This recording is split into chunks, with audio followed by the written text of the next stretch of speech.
Ever feel like you're stuck? Like you're running on a treadmill, working hard but not actually getting anywhere new?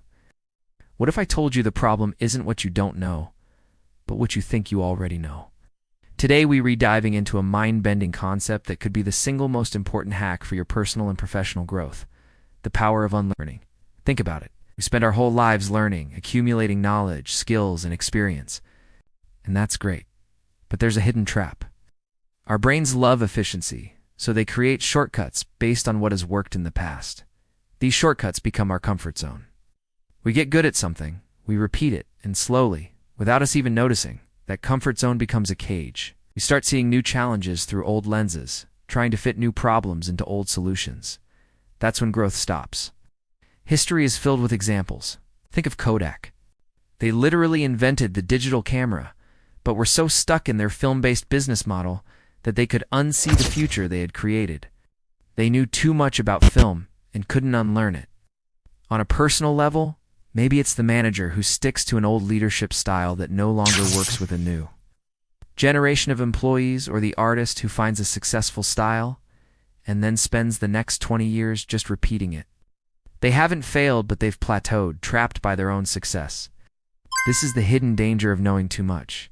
It can make you rigid, blind to new opportunities, and resistant to change. The very expertise that got you here might be the exact thing preventing you from getting there. What's the solution? It's a process called unlearning. And when I say unlearning, I don't mean just forgetting things or becoming ignorant. That's not it at all. Unlearning is an active, deliberate process. It's about consciously identifying and discarding the outdated mental models, obsolete habits, and limiting beliefs that are no longer serving you. Let's get one thing straight. Unlearning is not the same as updating your knowledge.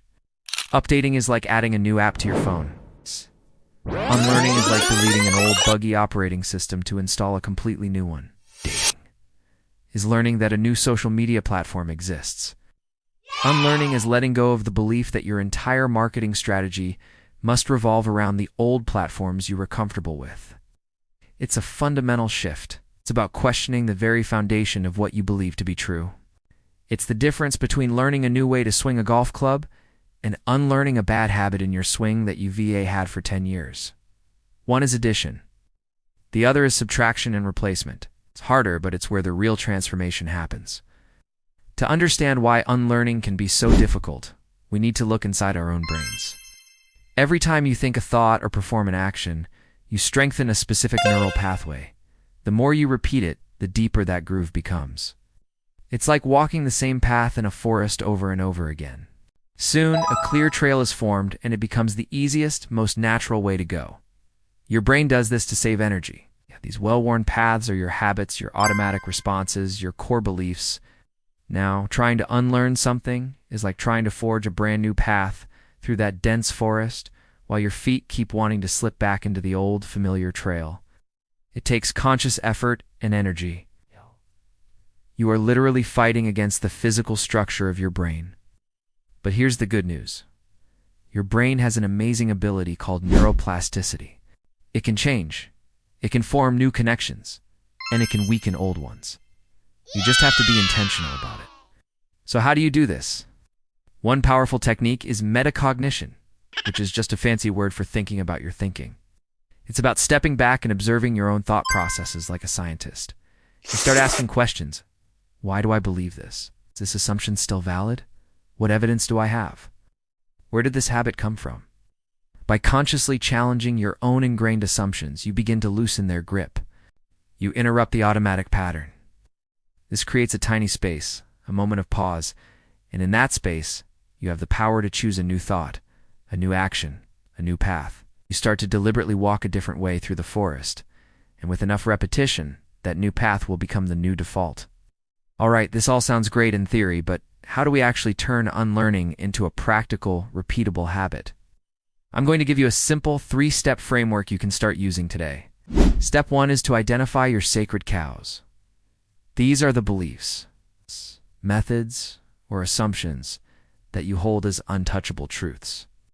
They're the things you say like, "This is just how we've always done it," or "I'm just not a creative person."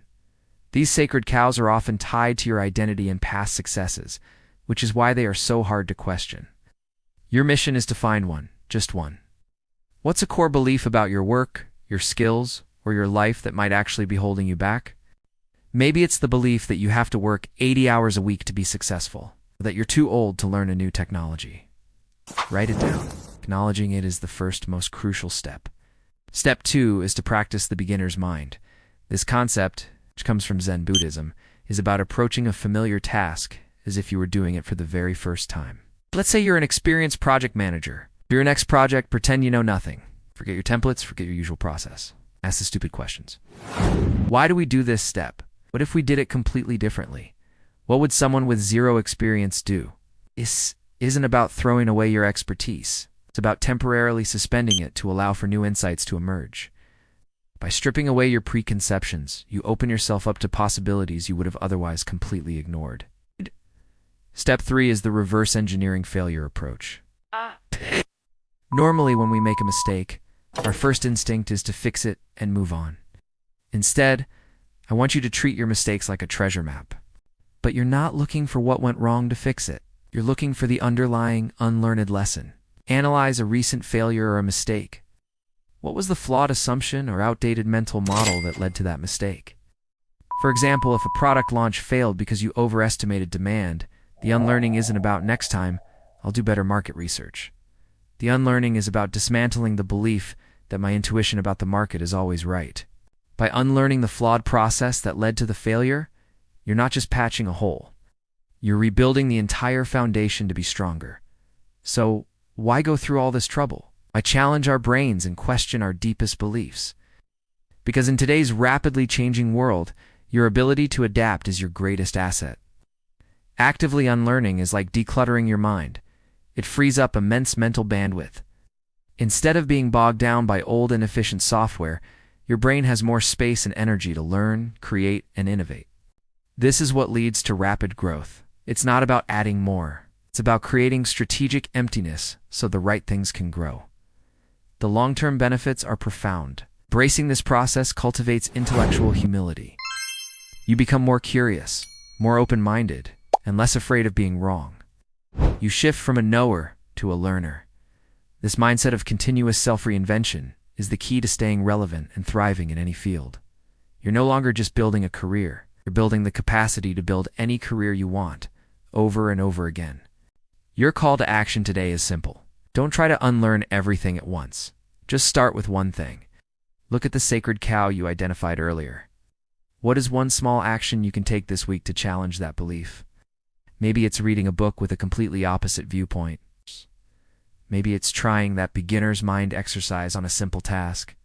Or maybe it's just spending 10 minutes asking yourself, what if everything I know about this is wrong? That first step is the hardest, but it's also the most powerful. It says the beginning of a journey from being an expert of the past to becoming an architect of the future. Thanks so much for watching. If this idea of unlearning resonated with you, hit that like button and subscribe for more content on how to level up your thinking. And I'd love to know, what's the one thing you're going to try to unlearn? Drop it in the comments below.